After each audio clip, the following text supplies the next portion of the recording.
সুরঙ্গ সিনেমার মাধ্যমে ছোট পর্দা থেকে বড় পর্দায় অভিষেক হয় জনপ্রিয় অভিনেতা আরফান নিশোর। প্রথম সিনেমাতেই বাজিমাত করেন তিনি। ঈদ উল ফিতরে নিশো অভিনীত দাগি সিনেমাটি মুক্তি পেতে যাচ্ছে।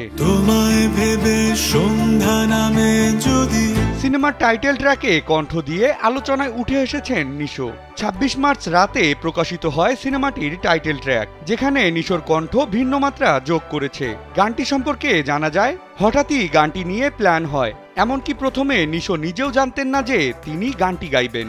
গানটির ডেমো শুনে মুগ্ধ হন এই অভিনেতা। পরবর্তীতে গানটিতে কণ্ঠ দেওয়ার প্রস্তাব পেয়ে রীতিমতো অবাক বনে যান তিনি। স্যান্ডেলিনা সো, রূপচর্চায় আভিজাত্য। দাগি গানটির কথা লিখেছেন রাসেল মাহমুদ, সুর ও সঙ্গীতায়োজন করেছেন আরাফাত মহসিন নিধি। এই গানে মূলত দাগি ব্যক্তির দৃষ্টিভঙ্গি তুলে ধরা হয়েছে। সিনেমার প্রয়োজনে নির্মিত এই গানটিতে এই অভিনেতাকে গাইতে শোনা যায়, তোমাদের চোখে দাগি, সমাজের চোখে দাগি, যত খুশি মারো ততবার জাগি, যা সিনেমার মূল ভাবনার সঙ্গেই মিলে যায়।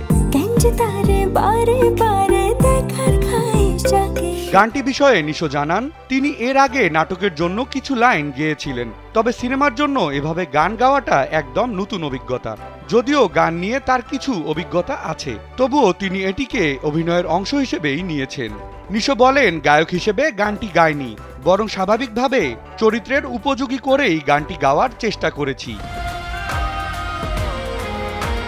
বিনোদন ডেস্ক, কালবেলা।